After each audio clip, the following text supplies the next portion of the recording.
What's up, YouTube? Dr. Kemp here once again. Today I'm talking about becoming a Hammond organ technician. Now, in the first part of this video series, I discussed the importance of having the desire to become a technician, having a need for the devotion, the dedication, the interest, putting forth effort in taking classes in electronics, devoting yourself in time to reading and to studying and to watching videos on YouTube with regard to repairing Hammond organs, and finding a mentor, a technician who has expertise in this area who can train you to work on Hammond organs and Leslie speakers. In this video, what I want to talk about is some strategy to go about putting yourself in a position where you can actually get some hands-on experience yourself. Because there's nothing better than having hands-on experience when it comes to working on a Hammond organ and Leslie speaker. There's just nothing that can beat that. So how do you get that hand-on experience apart from working with someone in their shop? How can you get that hand-on experience yourself? Well, one of the things that would be helpful for you to have is some space. I mean, you're going to need some space. If you're going to work on organs and Leslie's or gain some experience in doing this, you need space. Some people, and I'll just share with you from my experiences and having met technicians in different parts of the country, and because I travel all over the United States. I mean, from California to Texas, to Minnesota, New York, you name it, all over the United States, North Carolina. And I've met Hammond organ technicians, and I've seen their operations. And so I'll share with you some of the different types of operations that I've seen.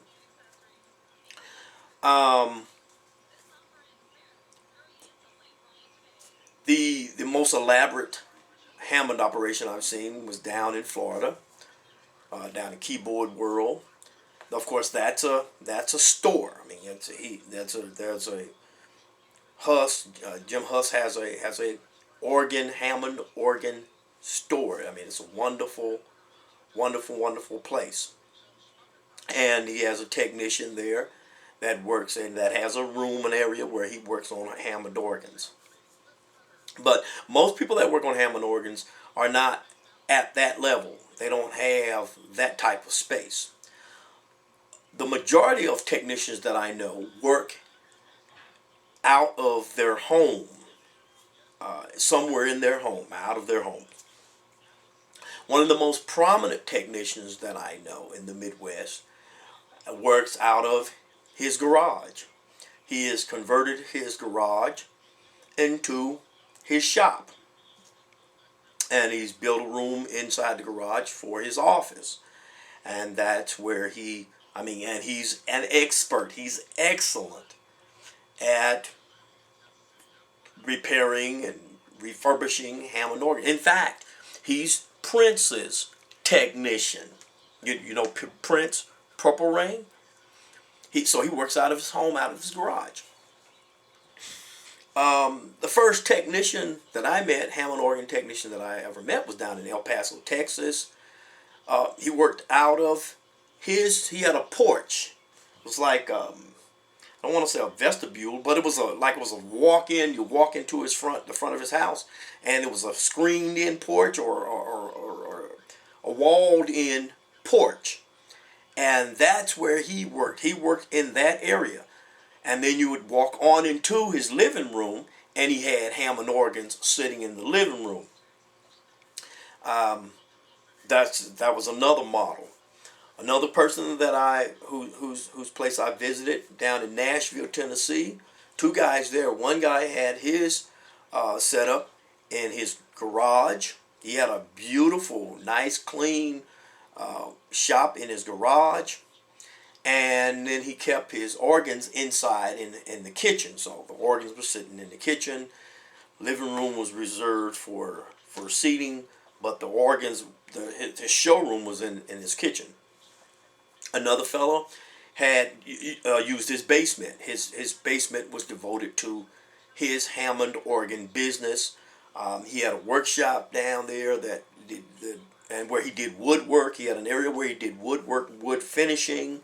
I mean, and he does a wonderful, beautiful job at what he does with wood and the benches and the cabinetry of the Hammond organ.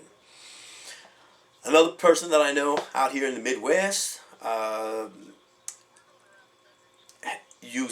he has a basement. He uses his basement. His basement is devoted to repairing Hammond organs. He has a room where he stores his Leslies, and another room where he actually does his electronics equipment. He has where he keeps his electronic equipment and does his testing and his checking and his rebuilding of amps. That's how my setup here is at Vintage B3 Organ Incorporated.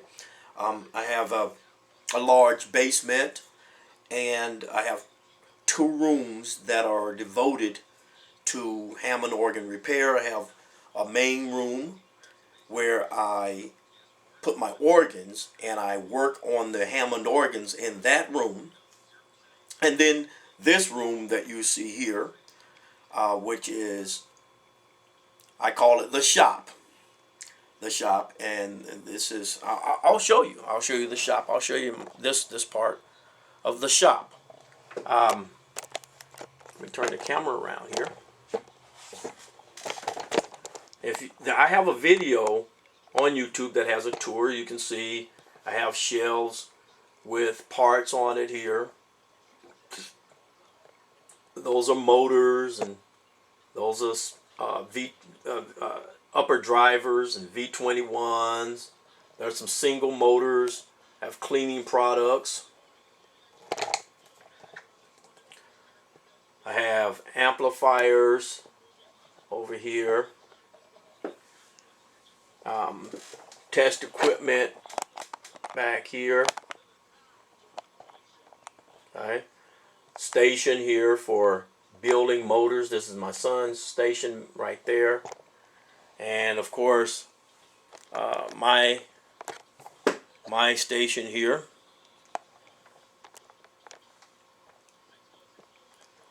With various parts that I need for rebuilding amplifiers. Got to have a refrigerator there.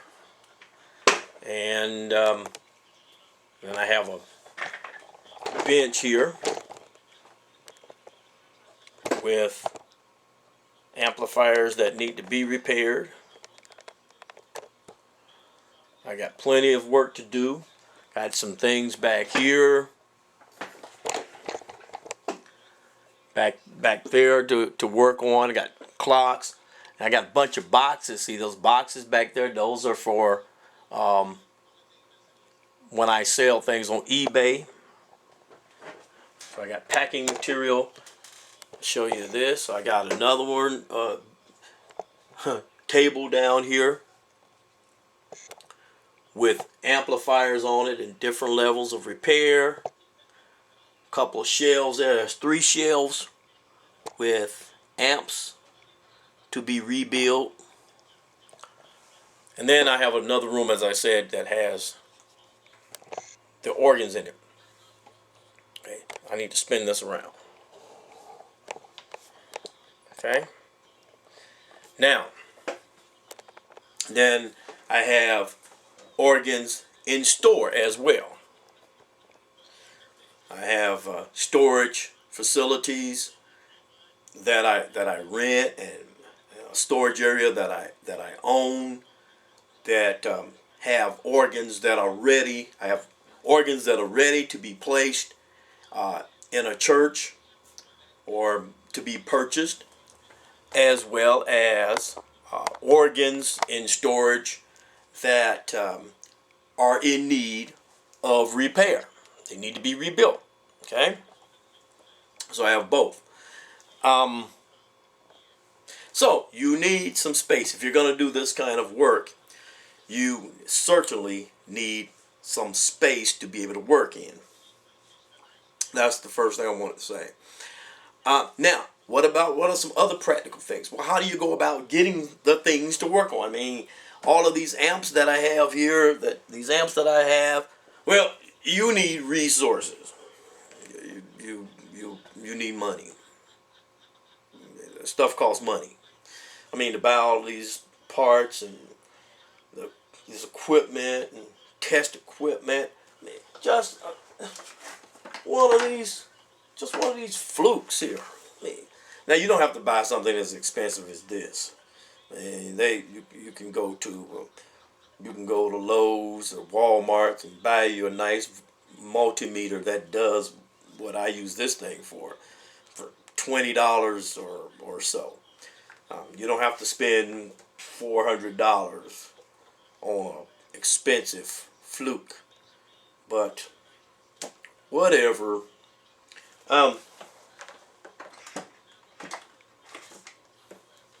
It costs. It's still gonna cost.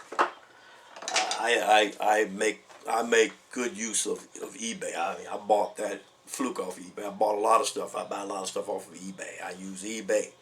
I eBay up something. And so a lot of parts and things, I get it off of eBay. You bid on it or you buy it now. You have to catch it at the right time. You catch it at the right price. So here's a strategy here. So first of all, you want to get you some money together now. And I mean, I've used different sources of money. I remember I have used credit cards to buy something that I wanted to get. I've used my cash money. I've sold some things on eBay and got some eBay points. Obviously I have a job. I'm a college professor, so I have money in an account that I put some money to the side to support my business. So you need money. You need income. You need money. But you want to get to the point where you can do things where you can support, so that the business can support itself. And that takes a time. That takes a while. That takes time to build to that point.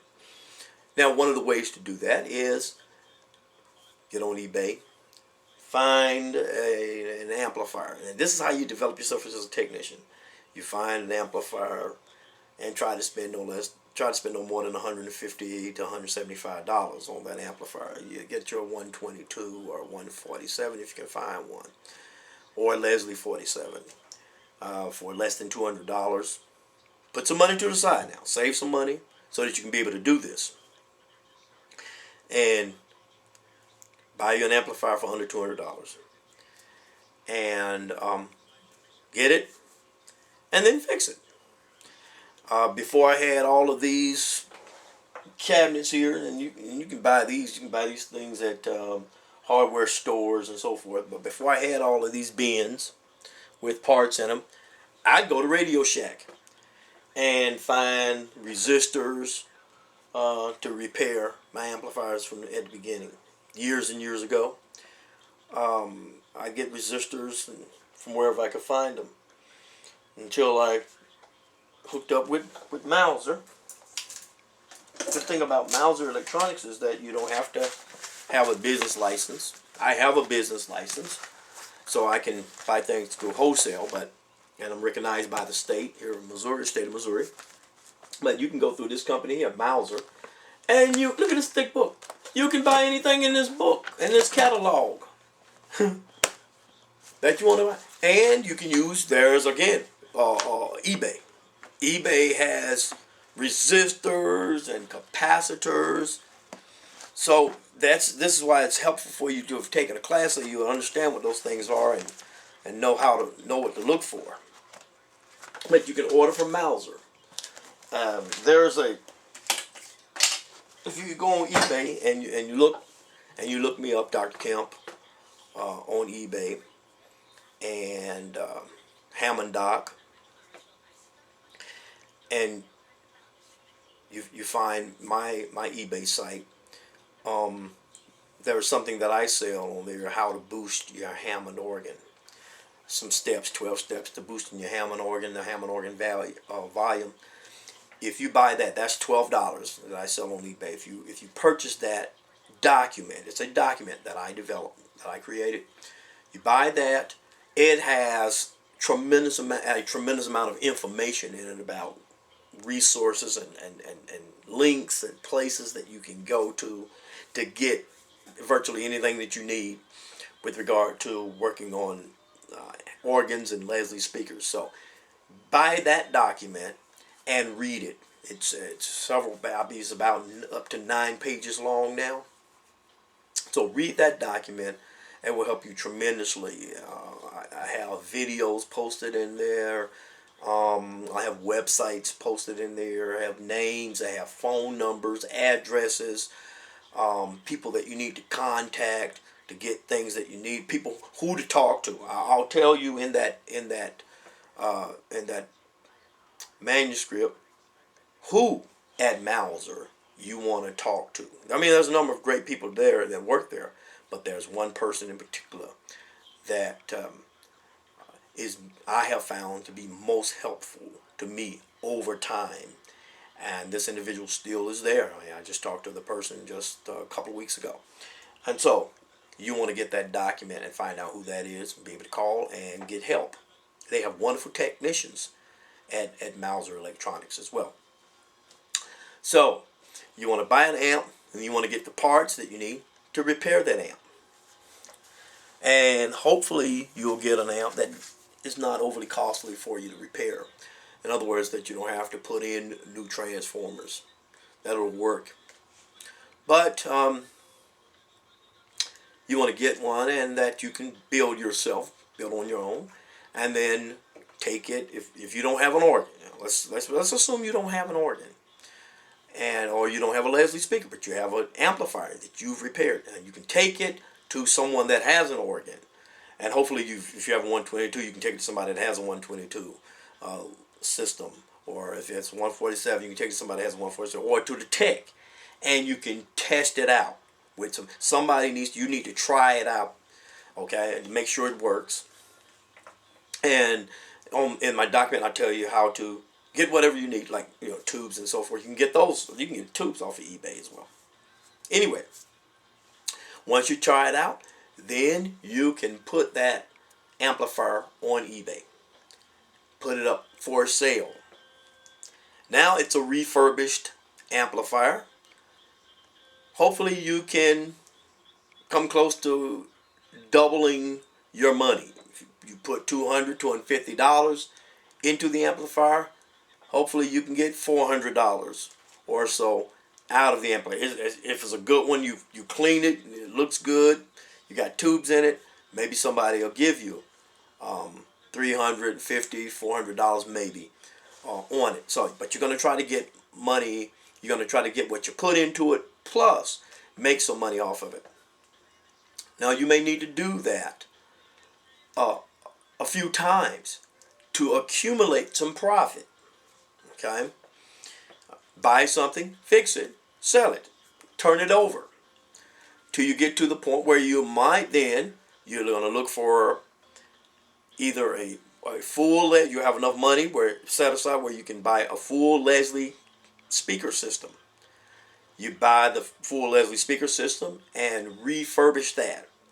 Now, you can either keep that Leslie yourself, or, now this is one of the things about the Leslie tone cabinets, is that on eBay, people don't want to pay a lot of money for a Leslie tone cabinet. Maybe up to $1,500 to $1,600. $1,600 for a mint tone cabinet on eBay.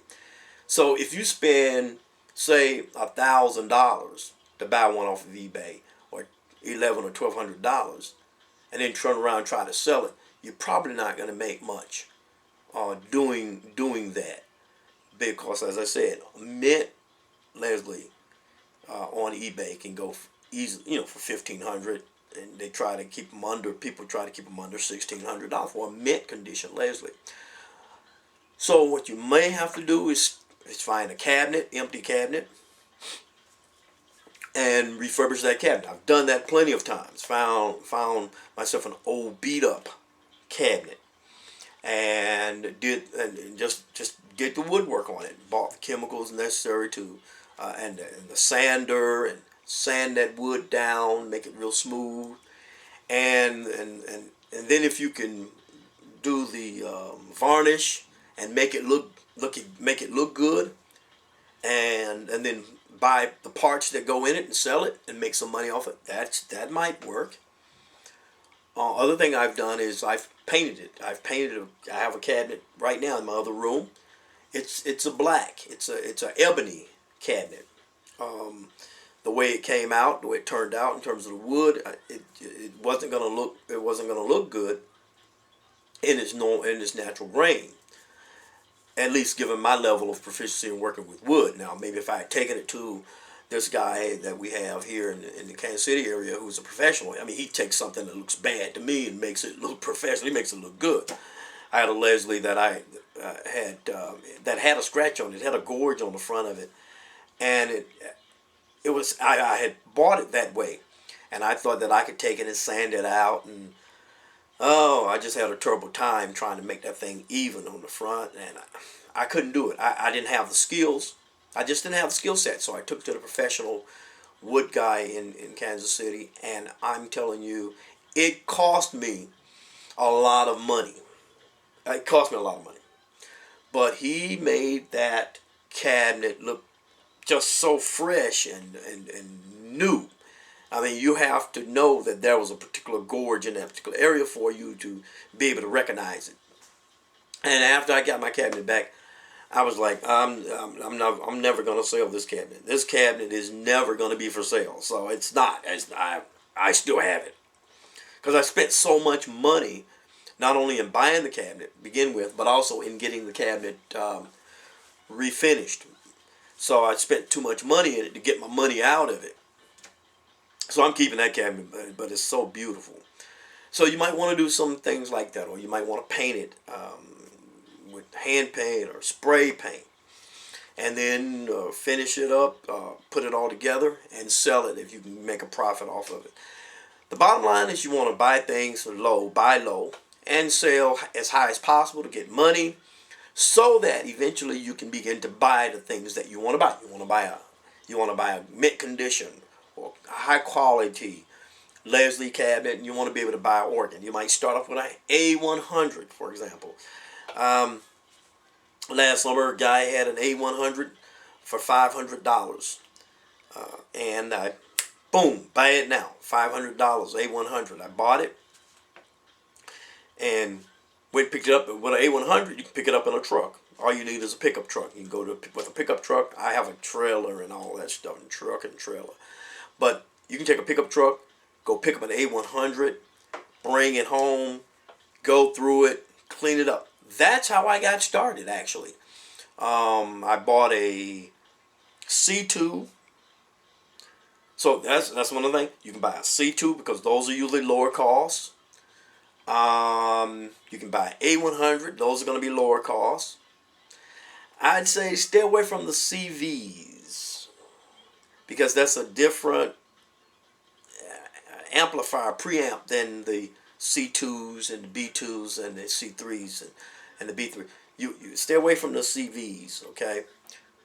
Go with a C2 or an A100 series, and then you learn how to, and you try to get one of those for less than $500, $500 or less for an A100 and or a C2, and you repair it, you fix it, get it right, and learn how to hook that up with the Leslie that you have, and get that system, and you'll have an organ system, and then from there you can then turn around and you can sell that organ system to a church and double your money, and then you can go out and buy yourself a better system, maybe a C3. The upgrade from that would be a C3.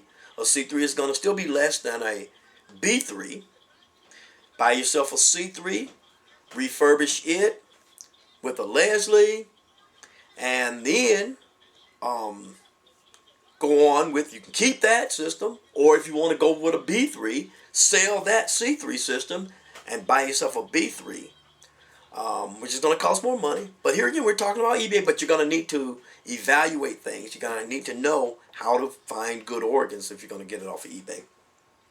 You're going to need somewhere again to go and to transport it, to pick it up, and you're going to need all of that. And that can be very costly, traveling to go pick up these organs. But these are practical ways to get started in getting into repairs. But you're gonna have to have something to repair. In other words, I would recommend starting small with amplifiers and learn to become proficient at repairing amplifiers. You can buy some motors, Leslie motors, and learn how to tear them apart, rebuild those, refurbish those, put them back together so that they'll work. So I think that's enough for this segment on trying to encourage you to develop some skills in becoming a Hammond organ Leslie speaker technician. So until the next time, I'm gonna say to you, blessings. Hammond Doc says, peace out.